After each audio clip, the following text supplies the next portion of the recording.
Hello students, कैसे हैं आप सब लोग। उम्मीद करती हूँ सब अच्छे होंगे और स्वस्थ होंगे। मैं Meena Rana ICT virtual class में आपका स्वागत करती हूँ। स्टूडेंट्स, हम पढ़ रहे हैं क्लास 6 की हिंदी। तो हिंदी व्याकरण हमने प्रीवियस लेक्चर में स्टार्ट किया था। यहाँ पर हम संज्ञा पढ़ रहे थे। संज्ञा क्या होता है, संज्ञा की हमने यहाँ पर कुछ उदाहरण पढ़े थे। साथ ही साथ संज्ञा के भेद पढ़े, जिसमें हमने संज्ञा के 3 भेद पढ़े थे, जिसमें आपका व्यक्तिवाचक, जातिवाचक और भाववाचक संज्ञा आ जाता है। इसी के साथ साथ अंग्रेजी के प्रभाव की वजह से जो है संज्ञा के 2 और भेद बताए गए हैं, जो कि आपका क्या है, द्रव्यवाचक संज्ञा और आपका समूहवाचक संज्ञा। तो इनके बारे में हमने कल की क्लास में पढ़ लिया था। अब हम देखेंगे कि आपकी जो संज्ञा है, जो भाववाचक संज्ञा है, किन किन से वो बन सकता है। एक बार इसको जल्दी से रिवाइज करेंगे, देन इसके बाद आगे हम इसको करेंगे। तो चलिए चलते हैं स्मार्ट बोर्ड पर। तो देखिए स्टूडेंट्स, हमने प्रीवियस लेक्चर में संज्ञा की परिभाषा पढ़ी थी। संज्ञा क्या होता है, संज्ञा की परिभाषा आपको लिखाया भी था कि किसी प्राणी, वस्तु, स्थान या भाव के नाम को हम संज्ञा कहते हैं। इसके हमने यहाँ पर उदाहरण पढ़े हैं, जैसे कि वस्तुओं के नाम पढ़े, प्राणियों के नाम हमने पढ़े, स्थान के नाम पढ़े और भाव के नाम भी हम पढ़ चुके हैं। अब इन्हीं उदाहरणों के माध्यम से, इन्हीं उदाहरणों के बेस पर हमने यहाँ पर 3 बातें देखी कि कुछ ऐसे नाम हैं जो किसी विशेष व्यक्ति, वस्तु या स्थान का है। कुछ ऐसे हैं नाम है जो किसी विशेष प्राणी, वस्तु, स्थान की ओर संकेत न करके केवल साधारण जाति की ओर यहाँ पर क्या कर रहे थे, संकेत कर रहे थे। और कुछ ऐसे हैं जो भावों को संकेत कर रहे थे। इन्हीं के आधार पर हमने संज्ञा के 3 भेद किए हैं, जिसमें आपका पहला है, जब हम किसी विशेष व्यक्ति, वस्तु या स्थान की बात करते हैं तो आपका व्यक्तिवाचक संज्ञा में आ जाता है। तो ये हमने पढ़ा कि व्यक्तिवाचक संज्ञा क्या होता है, और जातिवाचक संज्ञा और भाववाचक संज्ञा। तो व्यक्तिवाचक संज्ञा जैसे कि ऊपर ही हम बता चुके हैं, जैसे ताजमहल है, किसी विशेष इमारत की हम बात कर रहे हैं। इसके बाद देखिए आपका भीम यहाँ पर है, भीम आपका किसी व्यक्ति के बारे में बात हो रही है, तो ये किसी विशेष व्यक्ति की बात हो रही है। इसके बाद हमने यहाँ पर आपको बताया था व्यक्तिवाचक संज्ञा के बाद आपका जातिवाचक संज्ञा क्या होता है। तो जैसे कि जिसमें हम किसी संपूर्ण जाति का बोध करते हैं, उसे हम क्या कहते हैं, जातिवाचक संज्ञा कहते हैं। ठीक है, जैसे आपका यहाँ पर क्या क्या आ गया है, कुत्ता। कुत्ता सभी जातियों के लिए है, सभी कुत्ते जितने भी डॉग्स हैं उन सभी के जाति की हम बात कर रहे हैं। ठीक है, गांव है तो सभी गांव की बात कर रहे हैं, तो ये आपका एक जाति में आ जाता है। जैसे यहाँ पर एक उदाहरण लिखा है, नदी बहती है, तो ये सभी के लिए है, किसी एक गांव या किसी एक के लिए नहीं है। तो ये सभी नदियों के लिए है। 3 भेद हमने कल की क्लास में पढ़ा है। ठीक है, भाववाचक संज्ञा में भाव आता है, जैसे कि बुढ़ापा जीवन का अभिशाप है, तो ये जो है भाव है। देखो हाथी की चाल देखो, ठीक है, तो ये उसका गुण है ना, उसके उसकी जो चलने की जो क्या है, प्रक्रिया है, जो वो चल रहा है, उसकी गति की जो है गुण यहाँ पर हम बता रहे हैं। ऐसे ही भलाई भी क्या है, एक भाव है। ठीक है, तो ये जो है गुण है भलाई भी। ठीक है, और तो यहाँ पर क्या कहा गया है कि भाववाचक संज्ञा क्या होता है, जो संज्ञा शब्द किसी दशा, गुण या व्यापार के नाम को प्रकट करता है, उसे हम भाववाचक संज्ञा कहते हैं। ये हम पढ़ चुके हैं, जैसे आपका कड़वाहट हो गया, मिठास होगी, चतुराई, माधुर्य, थकावट, ये इस प्रकार के जो शब्द हैं ये आपके किस में आ जाते हैं, आपके भाववाचक संज्ञा में आ जाते हैं। इसके बाद हमने आपसे जैसे कि प्रीवियस सेशन में हमने बात की थी कि अंग्रेजी व्याकरण के, आपने अंग्रेजी में क्या क्या पढ़ा है, आपने वहां पर कलेक्टिव नाउन पढ़ा है और साथ ही साथ आपने वहां पर मटीरियल नाउन की भी बात की है। ठीक है ना, कलेक्टिव नाउन और मटीरियल नाउन आपने पढ़ा है, इसलिए इसी प्रभाव के कारण इसको आप हिंदी में भी पढ़ रहे हैं। ठीक है, तो हम क्या कहेंगे कि यहाँ पर आपके 2 और संज्ञाओं के बारे में हम बात करेंगे, जिसमें आपका समुदायवाचक हो गया संज्ञा, कलेक्टिव नाउन, तो जैसे जिसमें किसी समूह का बोध होता है। ठीक है ना, क्या कहा गया है, जिन संज्ञा शब्दों से व्यक्तियों, वस्तुओं आदि के समूह का बोध होता है, उन्हें समूहवाचक संज्ञा कहा जाता है। ठीक है, यहाँ पर हम पूरे समूह की बात करेंगे, जैसे उदाहरण के लिए सभा, कक्षा, सेना, भीड़, दल, ये सभी क्या है, समूह है। ठीक है ना, कलेक्शन है ये किसका, जैसे सभा हो गया, कक्षा हो गया, तो आपकी जो कक्षा है जहाँ बैठे हो, ये क्या है, एक समूह में आ जाता है। इसके बाद आपका इसी में द्रव्यवाचक संज्ञा भी आता है, जिसको आप मटेरियल नाउन भी कहते हैं। तो इसमें क्या क्या आ जाती हैं, जिन संज्ञा शब्दों से किसी वस्तु, किसी द्रव, किसी धातु पदार्थों आदि का बोध हो, उन्हें हम द्रव्यवाचक संज्ञा कहते हैं। ये आपने कल की क्लास में लिखा होगा, ये हम पढ़ चुके हैं। ठीक है, इसको हम रिवाइज कर रहे हैं। उदाहरण के लिए जैसे घी, तेल, सोना, चांदी, ये आपके क्या हैं, कोई धातु हैं, और ये आपका तेल, घी आपका द्रव्य है। ठीक है, तो ये आपका क्या हो जाएगा, ये आपका द्रव्यवाचक संज्ञा हो जाएगा। इसके बाद आज हम क्या करने वाले हैं, यहाँ पर भाववाचक संज्ञाएं बनाना। यहाँ तक हम कल की क्लास में पढ़ चुके हैं। आज हम क्या करेंगे, देखिए भाववाचक संज्ञा कैसे बनाया जाता है। कुछ शब्दों में आप क्या करते हैं, जैसे कि आपका क्या है, तो किन किन शब्दों से आपका भाववाचक संज्ञा बनता है। सबसे पहले तो जो आपका जातिवाचक संज्ञा है उससे भी आप भाववाचक संज्ञा बना सकते हैं। जो जातिवाचक संज्ञा है उससे भी आप भाववाचक संज्ञा बना सकते हैं। सर्वनाम है उससे भी आप भाववाचक संज्ञा बना सकते हैं। साथ ही साथ विशेषण से भी आप भाववाचक संज्ञा बना सकते हैं, और क्रिया से भी आप भाववाचक संज्ञा बना सकते हैं। अब देखिए कैसे बनाते हैं, ये हम यहाँ पर देखेंगे। तो सबसे पहला, जैसा कि आपको यहाँ पे दिख रहा है कि आपका जातिवाचक संज्ञा से है। तो जाति आप जानते हैं, जैसे हम पशु की बात कर रहे हैं यहाँ पर, तो पशु में समस्त पशु जाति का बोध हो रहा है। यहाँ पर किसी एक पशु की बात नहीं हो रही है, उसमें सभी पशुओं की बात हो रही है। तो ये संपूर्ण जाति है, ये जातिवाचक संज्ञा है।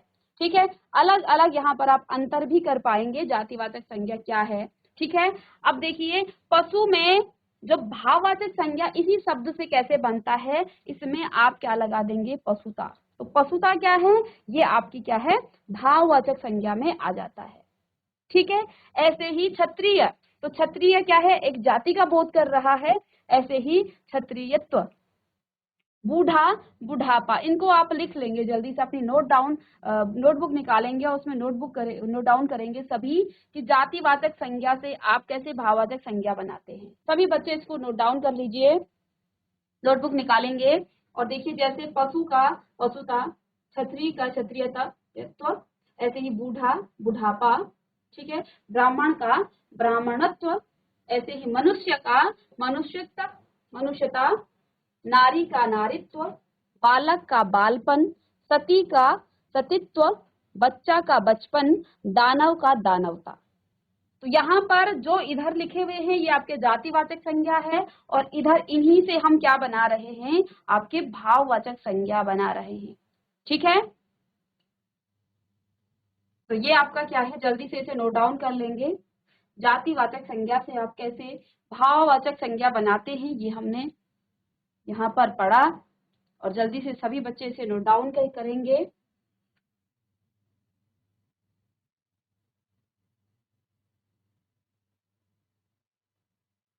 जब तक आप नोट डाउन कर रहे हैं, जीआईसी निटाला आप माइक ले लेंगे। मैम, माय नेम इज आकृति।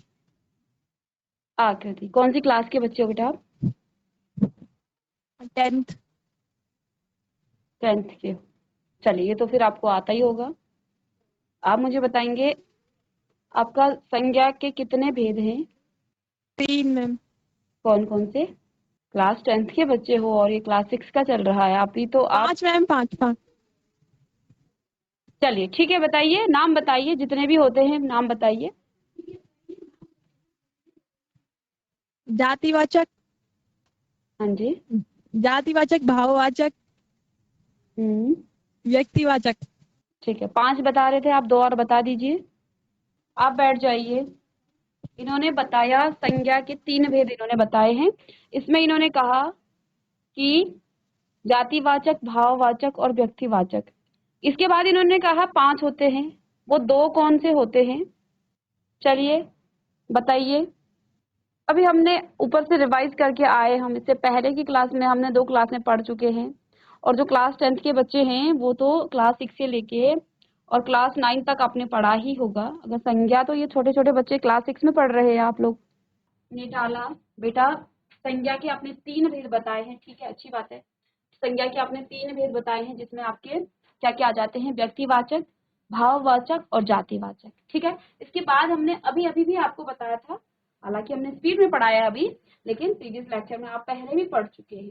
ठीक है, तो यहाँ पर दो अन्य यहाँ पर भेद हैं जिसमें आपका समुदायवाचक, अब देखिए ये आपने इंग्लिश में पढ़े होंगे, तो यहाँ पर क्या लिखा है कि कुछ विद्वान अंग्रेजी व्याकरण के प्रभाव के कारण, आपने इंग्लिश ग्रामर में दो और किसके नाउन के यहाँ पर टाइप्स पढ़े थे, जिसमें आपने कलेक्टिव नाउन और मटेरियल नाउन पढ़ा है। उसी के आधार पर यहाँ पर हिंदी के भी दो अन्य भेद किए गए हैं, जिसमें आपका समुदायवाचक संज्ञा है और द्रव्यवाचक संज्ञा है।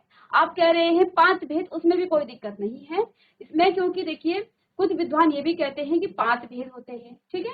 और कुछ क्या कहते हैं कि जो आपका द्रव्यवाचक संज्ञा है और जो आपका समुदायवाचक संज्ञा है वो जातिवाचक के अंदर ही आता है, यानी कि उसी के अंदर आता है। तो आप 5 कहिए या 3 कहिए, ठीक है, पर आपको पता होना चाहिए वो कौन कौन से भेद हैं, ठीक है।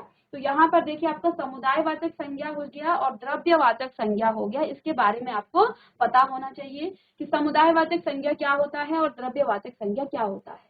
तो जैसे कि यहाँ पर जिन संज्ञा शब्दों से व्यक्तियों, वस्तुओं आदि के समूह का बोध होता है, जैसे कि आपकी क्लास है, आपकी कक्षा है, तो आपकी कक्षा में कुछ बच्चों का कलेक्शन है ना, आपकी क्लास 10th है या क्लास 6 है, क्लास 7, जो भी है, आप जिस क्लास में बैठे हैं ना, आप क्लास का क्या है, एक कलेक्शन है, तो इसी को हम समुदाय कहते हैं। एक समूह में आप बैठे हैं, आपकी क्लास वहां पर क्या है, एक समूह है, तो इसको कहा जाता है समुदायवाचक संज्ञा।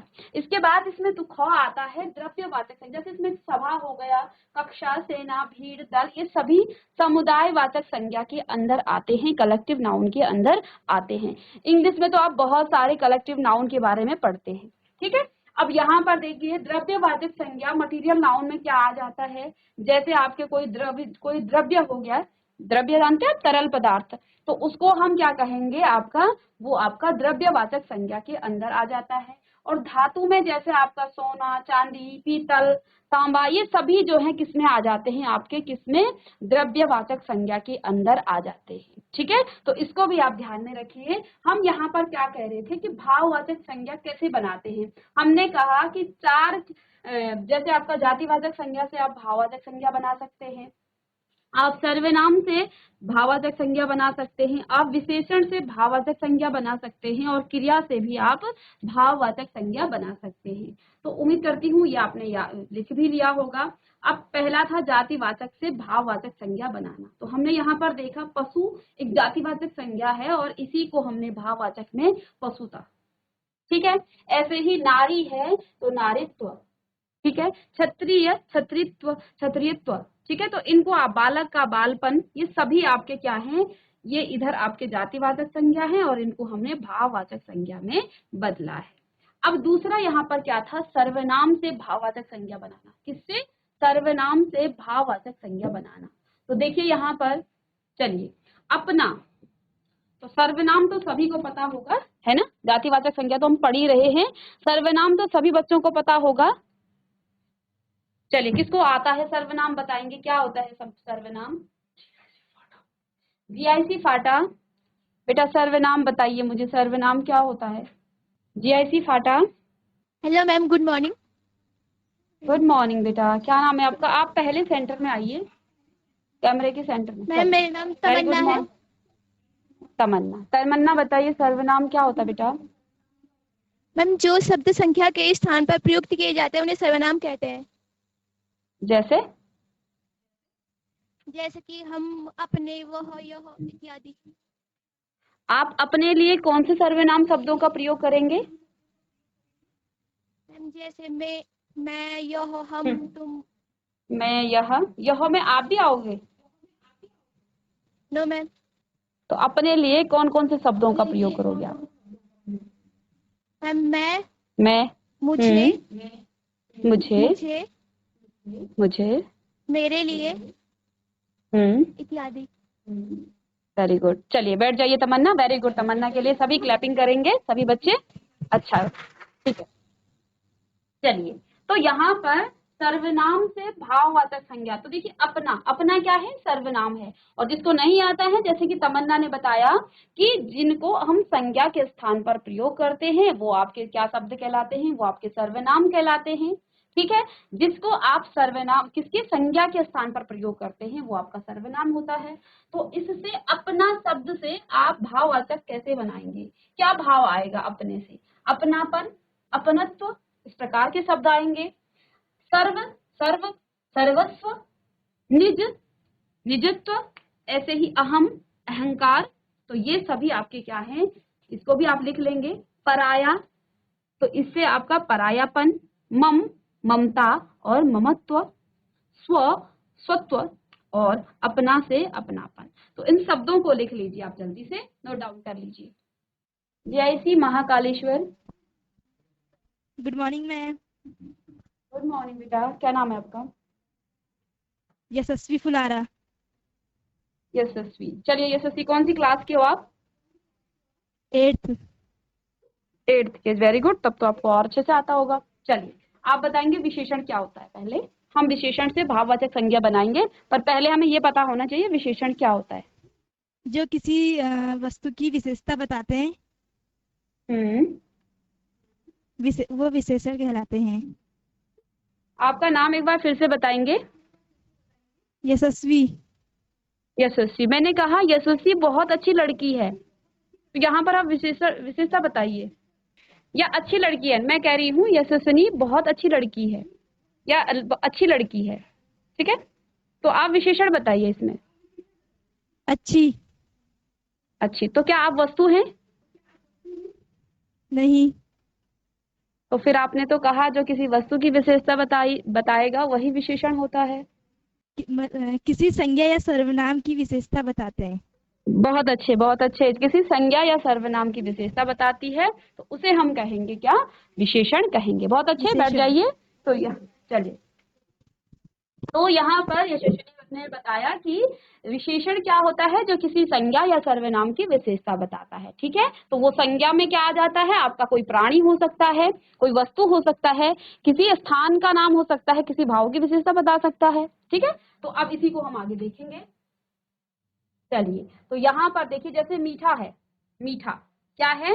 मीठा है। अब इस मीठे से आपने भाववाचक संज्ञा बनाना है। मीठा क्या है? विशेषण है। मीठा कुछ भी हो सकता है, फल हो सकता है, मिठाई आपकी मीठी होती है ना। तो मीठा फल मीठा है। इस मीठे से आपने भाववाचक संज्ञा, मीठा का क्या हो जाता है? मिठास। तो ये भाव आ रहा है, ये इसमें कोई आपका विशेषण नहीं है, ये आपको भाव दे रहा है। निर्बल, ठीक है, कोई पशु जो है निर्बल है। अब इसी का भाववाचक संज्ञा क्या हो जाता है? निर्बलता। इसको आप नोट डाउन भी करते रहिए जल्दी से साथ में, ठीक है।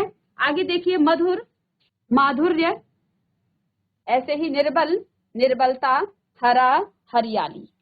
ये जो है आपके विशेषण से क्या बन गए हैं? भाववाचक संज्ञा बदल गए हैं। इसी प्रकार से आप समझ सकते हैं, अन्य उदाहरण भी इसके हैं, तो इसको भी आप नोट डाउन कर लेंगे।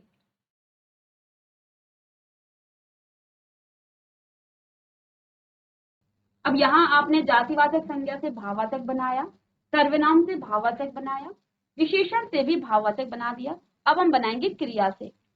चलिए माइक ले लीजिए, खुल गया। Hello ma'am. हेलो बेटा, क्या नाम है आपका? Yes ma'am. बेटा आपका नाम बताइए। गुड मॉर्निंग, आपका नाम बताइए। शुभम नेगी। शिवम नेगी। चलिए शुभम, कौन सी क्लास के हो? 8th, ठीक है। तो ये यहाँ पर, इससे पहले विशेषण के बारे में हमने जाना। अब क्रिया क्या होता है बेटा?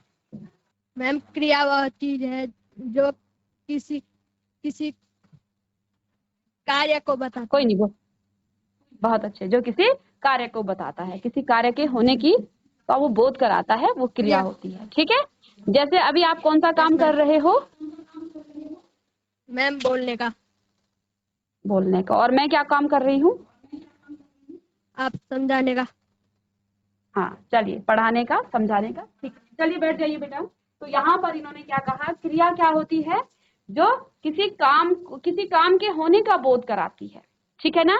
तो ये आपका क्या होता है? क्रिया होता है। अब इसी क्रिया से आपने क्या करना है? भाववाचक संज्ञा को यहाँ पर बनाना है। तो ये तो आपके किसके हैं? ये तो आपके विशेषण से, ये कुछ और उदाहरण है विशेषण से क्या बनाना? आपका भाववाचक संज्ञा बनाना। तो यहाँ पर आप देखिए, क्रिया से भाववाचक संज्ञा बनाना, तो इसको आप नोट डाउन कर लेंगे। जैसे खेलना, तो खेलना क्या है? एक काम है, क्रिया है। जब आप खेलते हो तो वो काम है। लेकिन भाव क्या आ जाएगा, खेल का, तो इससे खेल जो है भाववाचक संज्ञा इसकी बन गई है। लेना देना ये काम है, तो लेन देन ये भाव है, ठीक है। ऐसे ही मुस्कुराना, मुस्कुराहट, तो मुस्कुराना एक क्रिया है लेकिन मुस्कुराहट एक भाव है, भाववाचक संज्ञा है। ऐसे ही पढ़ना आपका काम है और पढ़ाई भाव है।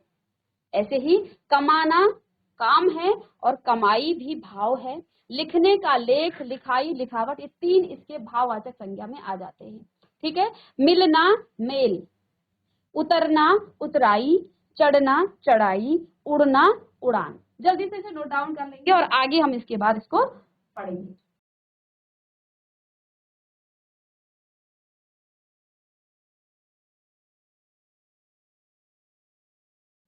अब जिन्होंने इससे पहले की क्लास में नहीं लिखा है, तो यहाँ पर थोड़ा सा रिवीजन के तौर पर हम यहाँ पर कुछ पॉइंट्स हमने लिखे हुए हैं, तो इनको आप लिख सकते हैं। अभी तक आपने 2-3 क्लास में क्या पढ़ लिया, ये हम यहाँ पर रिवाइज करेंगे, ठीक है। तो ये आपका रिवीजन है। किसी व्यक्ति, वस्तु या स्थान या भाव के नाम को आप संज्ञा कहते हैं, तो ये तो आपकी संज्ञा की परिभाषा हो गई, ठीक है। इसके बाद इसको भी आप नोट डाउन कर सकते हैं, ठीक है। जिसने अभी तक नहीं लिखा है तो इन पॉइंट्स को आप लिख लीजिए, ठीक है। साथ ही साथ संज्ञा के हमने 3 भेद पढ़े हैं, जिसमें आपका जातिवाचक, व्यक्तिवाचक, जातिवाचक और भाववाचक संज्ञा आ जाता है, ठीक है। इसके बाद देखिए समुदायवाचक संज्ञा और द्रव्यवाचक संज्ञा जो है, द्रव्यवाचक संज्ञा आपका जातिवाचक संज्ञा के अंतर्गत ही माना जाता है ना। उसी का इसको सब पार्ट कहा गया है, इसी के भेद, इसमें 2 भेद किए गए हैं, ठीक है। किसी विशेष व्यक्ति, वस्तु या स्थान का बोध कराने वाले संज्ञा शब्द को आप व्यक्तिवाचक संज्ञा कहते हैं, और किसी संपूर्ण जाति के व्यक्तियों, वस्तुओं या स्थान के बोध को कराने वाले संज्ञा शब्द को आप जातिवाचक संज्ञा कहते हैं। जब वो संपूर्ण जाति का बोध कराता है तो उसे आप क्या कहते हैं, वो आपका जातिवाचक संज्ञा कहलाता है। जिस संज्ञा शब्द से किसी दशा, गुण या व्यापार के नाम का बोध होता है उसे भाववाचक संज्ञा कहते हैं। साथ ही साथ समूह या समुदाय का बोध कराने वाले संज्ञा शब्द आपके समुदायवाचक संज्ञा कहलाते हैं। किसी धातु या द्रव्य पदार्थों का बोध कराने वाले संज्ञा शब्द को आप द्रव्यवाचक संज्ञा कहते हैं। उसके बाद हमने भाववाचक संज्ञा 4 प्रकार के शब्दों से बनती है। किस किस से बनती है, अभी हम पढ़ के ही आए हैं। जातिवाचक संज्ञा से, आपका सर्वनाम से, विशेषण से और क्रिया से। इन पॉइंट्स को आप सभी बच्चे नोट डाउन करेंगे, ठीक है, चाहे वो किसी भी क्लास के हैं, ये आपको काम आएगा, ठीक है ना। सभी बच्चे इसको नोट डाउन करेंगे। संज्ञा का पूरा एक समरी टाइप का यहाँ पर है, बाकी हमने डिटेल में 2 क्लास में पढ़ चुके हैं हम, ठीक है। और इसके बाद आपका जो संज्ञा है ये आपका कंप्लीट हो जाता है। सभी ने नोट डाउन कर लिया, चलिए बहुत अच्छे, इसको नोट डाउन कर लीजिए। पहला पॉइंट, किसी व्यक्ति, वस्तु या स्थान या भाव के नाम को संज्ञा कहते हैं। दूसरा आपका संज्ञा के 3 भेद हैं, जिसमें आपका व्यक्तिवाचक, जातिवाचक और भाववाचक आ जाता है। तीसरा पॉइंट क्या है कि जो समुदायवाचक संज्ञा है और द्रव्यवाचक संज्ञा है वो जातिवाचक संज्ञा के अंदर ही आता है, ठीक है। किसी विशेष व्यक्ति, वस्तु या स्थान का बोध कराने वाले शब्द आपके व्यक्तिवाचक कहलाते हैं। ऐसे ही संपूर्ण जाति के व्यक्तियों, वस्तुओं या स्थान का जो बोध कराने वाले संज्ञा शब्द आपके जातिवाचक संज्ञा कहलाते हैं, ठीक है। भाववाचक संज्ञा क्या होता है, जिसमें हम किसी दशा, गुण या व्यापार के नाम का बोध करते हैं, वो आपका भाववाचक संज्ञा होता है, ठीक है। ऐसे ही समूह या समुदाय का बोध कराने वाले आपके समुदायवाचक हो जाएंगे, और किसी धातु या द्रव्य पदार्थों का बोध कराने वाले आपके द्रव्यवाचक कहलाएंगे। भाववाचक संज्ञा के को जो है 4 प्रकार के शब्दों से बनती है, और ये हमने आज की क्लास में ही पढ़ा है, जिसमें हमने पहले जातिवाचक संज्ञा को किसमें बदला है, भाववाचक में। दूसरा हमने सर्वनाम को भाववाचक संज्ञा में बदला है। तीसरा हमने विशेषण शब्दों से भाववाचक संज्ञा को बनाया, और क्रिया से भी हमने भाववाचक संज्ञा को यहाँ पर बनाया है, ठीक है। यदि आपने नोट डाउन कर लिया है तो हैंड रेज कर लेंगे। अब यहाँ पर कुछ प्रश्न उत्तर हैं, इन प्रश्नों को आप लिख लेंगे, या आप इन पॉइंट्स को देखिए, इन पॉइंट से ही आप सारे प्रश्न आपके हैं कि संज्ञा के कितने भेद हैं, नाम बताइए। मीठा शब्द की भाववाचक संज्ञा आपको बताना है, ऐसे ही संज्ञा की परिभाषा उदाहरण सहित आपको लिखना है। कौन कौन सी संज्ञाएं जातिवाचक संज्ञा के अंतर्गत आती हैं, ठीक है, और व्यक्तिवाचक संज्ञा किसे कहते हैं, कोई 4 उदाहरण भी आपको यहाँ पर देना है। तो देखिए ये सभी प्रश्न, यदि आपने ये पॉइंट्स लिखे हैं ना, तो ये सभी पॉइंट्स, ये सारे प्रश्नों के उत्तर आप दे सकते हैं, ठीक है। इसी के साथ ये आपका संज्ञा जो टॉपिक था वो आपका समाप्त हो गया है। इसको आप, यदि आपको कोई डाउट्स रहते हैं तो आप इसको नेक्स्ट क्लास में पूछ लेंगे, ठीक है। तो स्टूडेंट्स, आज की क्लास में हमने संज्ञा को पढ़ लिया है और आपका जो संज्ञा टॉपिक था वो आपका खत्म हो गया है। इसके हमने सभी भेदों को डिटेल में पढ़ा। साथ ही साथ आपके जो जातिवाचक संज्ञा, आपका विशेषण, क्रिया और सर्वनाम से कैसे आप भाववाचक संज्ञा बनाते हैं, ये भी हमने आज की क्लास में पढ़ा। इसके कुछ हमने की पॉइंट्स पढ़े हैं जो आपका दोहराया, जिसको हमने यहाँ पर, उसकी हमने यहाँ पर रिवीजन भी किया है, ठीक है। तो इसी के साथ आज की क्लास यहीं पर समाप्त होती है। मिलते हैं नेक्स्ट लेक्चर में, तब तक के लिए thank you and have a nice day.